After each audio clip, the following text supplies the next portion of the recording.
right, let's just jump straight into, hey, let's do a show. Welcome, everybody. I'm Hal Sparks. This is Hal Sparks Mega Worldwide. Like, subscribe, give a thumbs up, support the show in any way that you can. Super chats, always welcome, but not necessary. And certainly don't buy your way to the front of the line of the conversation around here, ladies and gentlemen. I'm very happy when you do it, but you do it because you support the show, not because you're trying to muscle your way forward and that kind of stuff. I think we all learned this lesson a long time ago from our Australian counterpart, a fellow who at one point early on in the show, maybe about a year and a half ago, maybe 2 years now, it's time flies. If you'll recall, there was a dude, and I do mean a dude, in Australia, because he was paying in Australian dollars, although he might have been just bouncing it through there, where he was, he apparently accused me of violating his free speech by not reading his super chats out loud, where he was just saying, I don't know, Trump 2020 or some shit like that. And I was like, I just refused to read them because you're not buying an ad on my fucking show. Piss off, right? And he kept doing more money. I think it ended up being like $500 at some point, US, that this asshole dumped on the show. And we're very grateful, for the funds. I think he may have ultimately, without knowing it, contributed to maybe me buying the desk from InfoWars. But that's what he was trying to do. He's trying to buy his way to the front, right? And you can't do that. It doesn't work that way. That's not how free speech works. Never has. If you don't believe me, fuck Elon Musk. There you go. Anyways, we're live streaming right now, ladies and gentlemen, on YouTube, on Twitch, on Facebook, on Twitter, Instagram, and at some point, when they allow me, Truth Sinkhole. That's right. Apparently, and it's so them. The title of the new service that they're going to have on Truth Sinkhole is called, wait for it, Truth Plus. And I know what you're thinking. You're thinking, wouldn't there just be the truth, the whole truth, and nothing but the truth, and that's just the truth, and that's how the truth works? Do I have... Oh, yeah, I have. Sorry. I have something on my chin. Thank you. Yeah, that's very good. I was eating. Thank you very much. Thanks for noticing. That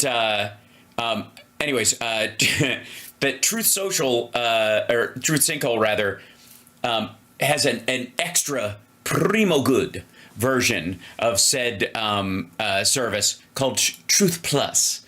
Truth along with, and I would guess truth plus lies would be the thing, like occasional bits of truth that slip through without our permission, and the rest is all just road apples. Now, there are a couple of things, ladies and gentlemen,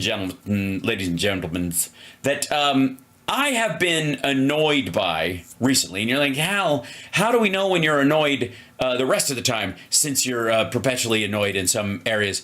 Touché, I would say to you. But one of the big things that I want to, if you'll allow me, I want to address right out of the gate. We'll get to our videos, and boy, do we have some. We have some Marjorie Taylor Greene. We have the most miserable man on the internet. We have Dinesh D'Souza asking one of the singular dumbest fucking questions that anyone, ladies and gentlemen, anyone can ask. But if I may, this might be... Oh, and I forgot. Oh, sorry. Hi, chat room. I want to bring you guys in. Hello. Hit the like, please, while you're at it. It helps boost us in the algorithm, and it makes me show up in all those live right now things on all these different sites that go, oh, shit, they're live. That you'd think it'd be automatic, but it isn't. It's based on how many people are interacting with the show. So even if you're not going to say anything, even if you're not going to, get in the chat and kind of rumble like people do, a little like heart emoji or a thumbs up or a hi or Harris Walls 2024, whatever you want to put in there. It's great. And by the way, maggots, thank you. I don't just want to thank you. I am thanking you. Thank you for helping us achieve algorithmic success that is off the fucking charts for a channel that has we're shy of 80,000 subscribers, and yet I have viewer hours in the tens, nay hundreds of millions across multiple sites. Thanks to you, because you anger post and all of these sites go, holy shit, this might just be the greatest live stream ever, which of course I am. So, Hal Sparks here to Hal Sparks for you all night. I am, of course, if you're new to the show, I am the deep state. I am the Democratic machine. Whenever you hear pejoratives about that, they're talking about me. Feel free to @ me. There is no Hunter Biden laptop. Piss off. All right, now, what's one of Trump's favorite bullshit lies? Besides the 325,000 missing kids thing that I debunked, was it a day and a half ago now? There's this whole thing about 13,099, and he's very specific, 13,099 murderers running amok that Harris led into the country in the last couple of years. She overrode Joe Biden and insisted that we release murderers into the country and that they are running around willy-nilly. They are not detained. They are free to roam the countryside in murder. Okay. It should come as no surprise to any of you that this is not in any way true. And this is not the only source where you can find this information. This is Cato Institute.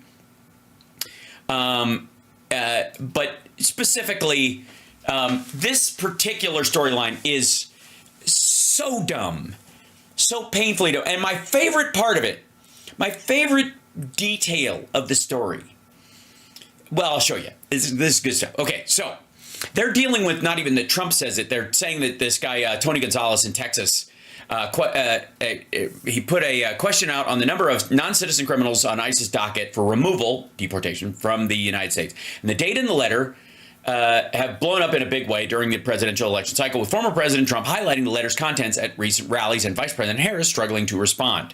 I don't think she's struggling to respond. I just think it's stupid.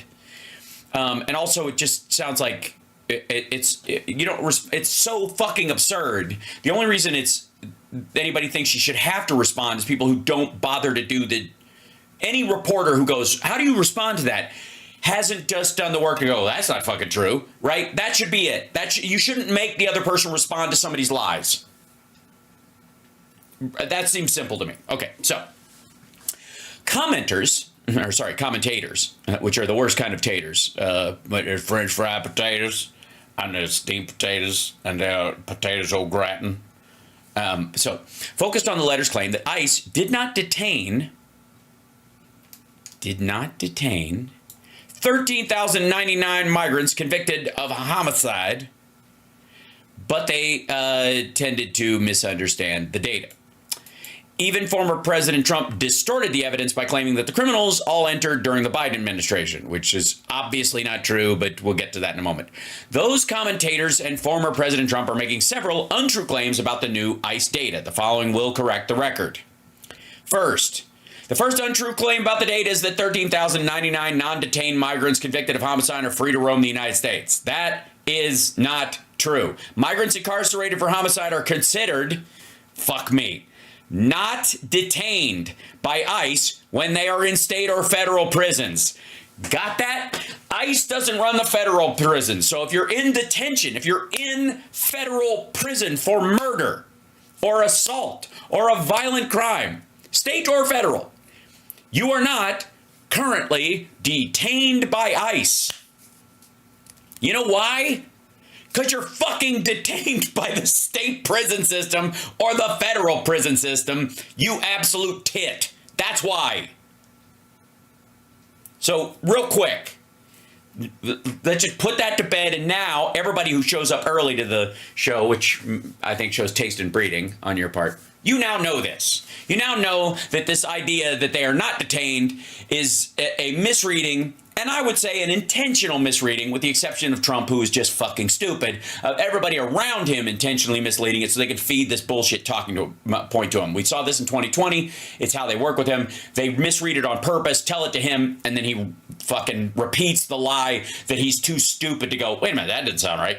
Okay, so when that's there in state. When ICE uses the term "not detained," they mean not currently detained by ICE. That's because they are currently detained by the federal or state prison system. Okay, then, in other words, migrant murderers, including the letters, are overwhelmingly in prison serving their sentences. The vast majority, 13,086 of them.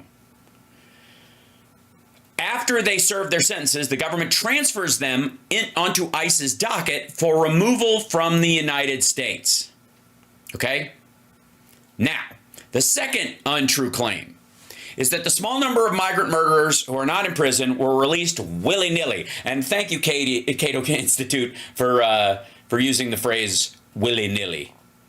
This claim has been commonly leveled against President Biden and Mayorkas. However, releases of criminal migrants fell after Biden took office compared to the Trump administration. However, yeah, you read that right. There you go. However, releases of criminal migrants fell after Biden took office compared to the Trump administration. That's right. More criminal migrants were released during the Trump administration. Now, in some cases, that's because he was trying to boot them out of the country. But in other cases, it was because, when they couldn't, they just stayed. That's when they were turned loose. The majority of them that were, a much higher number anyways, was during the Trump administration. Okay, got that?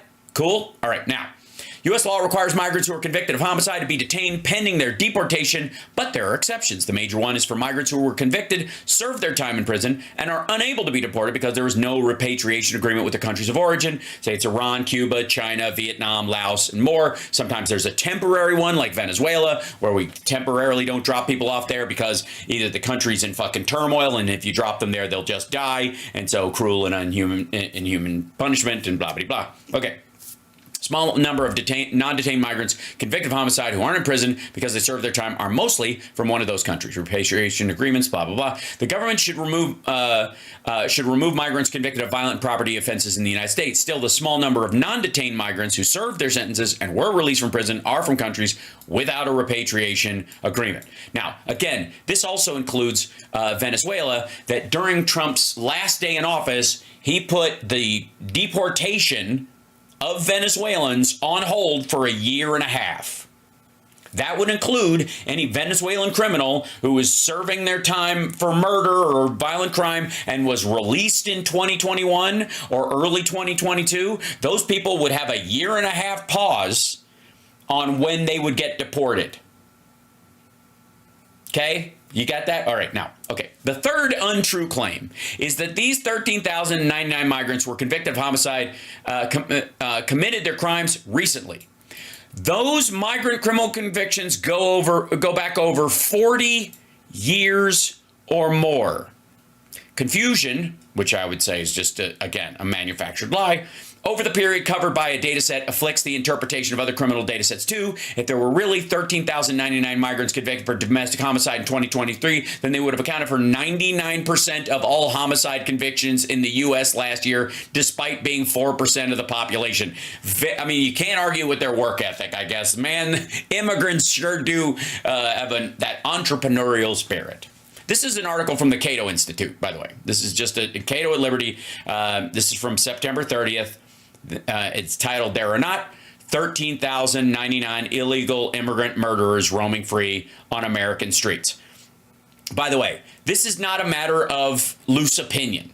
This is blatant fact. The 13,099 number comes over the course of 40 fucking years. A good portion of those people who are here but not in detention is because 30 years ago, they were sentenced to 45 years to life.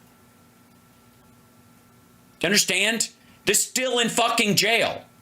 And they will be. That's why the number stacks over time, because if they were put in jail 20 years ago and they got a 27 or a 35-year sentence before they can be deported, or they're released and then handed over to ICE, that person is currently in U.S. custody in a state or federal prison, and then, and only then, after they serve it, will they be handed over to ICE. So as far as ICE's books are concerned, as far as the statistics of ICE, there is a convicted murderer who is not in detention by ICE. Because there is a convicted murderer who was convicted of fucking murder who is in a state or federal prison. Does everybody get that? Is everybody clear on that? You're welcome. So to Donald Trump and all of his sycophant assholes who are constantly saying, you know, there's 13,099, fuck you, you're full of it. You don't know what you're talking about. And the vast majority of the people you're talking about are currently in state or federal penitentiaries serving out their time that they wouldn't serve, by the way, in a lot of cases, if we just released them to their country. If you just took them out of fucking prison after they were there, like, okay, we convicted this guy of murder. We're not going to put him in fucking jail. We're just going to deport him immediately, which is what Trump suggests a bunch of times. He says this all the time. If we have a murderer, and just fucking kick him out. Well, asshole, if they were sent here by a country like Iran or something like that, they're not going to be put in prison once they get there. They're going to be rewarded, and they might even come back or go to another country next to them. It's better that they spend like 40 years in fucking prison here till their dick and their knees don't work anymore and they can't harm anyone. I give a fuck about their 3 squares and a fucking steel cot for 45 years that we're paying for so that we don't have another murderer that we know of that we were responsible for released into the fucking world. It is a small price to pay if we keep them from killing anyone else. And if anybody thinks a murderer from Iran comes here and go, hey, all you got to do is we fly you in, you kill somebody, and they boot you right the fuck back up. You don't even have to go to jail. They can't give you the death penalty. They can't put you in prison. They'll just send you home. Fuck, as a matter of fact, if you're in the country, all you got to do is, you know, fuck around, I don't know, set some fires or whatever, do a bunch of like low-level sabotage. And if they're ever going to catch you, just fucking murder somebody and Trump will send you home. He'll give you a fucking ticket. Do people grasp how fucking dumb this is? Put them in fucking jail. Let them rot there. It's a small price to pay so that we're not releasing a known murderer into the public again. And then what do you think Iran's going to do in this situation besides give the guy a hero's fucking welcome? Give them another ticket to another country in Europe or someplace else where they can go kill somebody else. Preferably in a country that's been taken over by people like Viktor Orban or fucking, any of the right-wing groups that are trying to take over European parliaments and and they come up with the same fucking plan. And they're like, yeah, we just send a murderer in, they kill somebody, and they get a flight home. It's fucking magic.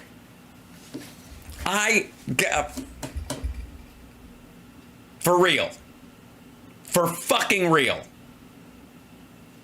So, I will put this link in the chat room so everybody can have it.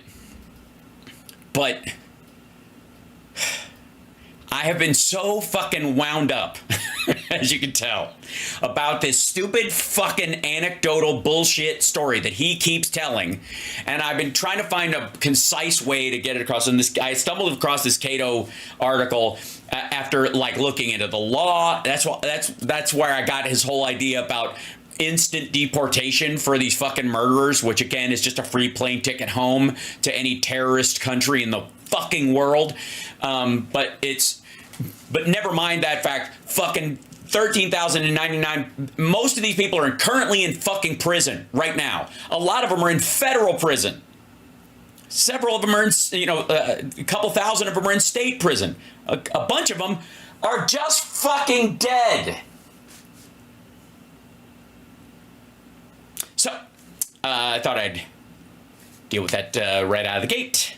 I hope you'll forgive me for not jumping straight into a video, but that particular story is annoying as shit. I am now, as we speak, posting that article link in the chat. There you go. I'm also pasting it into the staff chat. So if Andrea, if you feel like punching it back out there at a different point during the show, that would really help.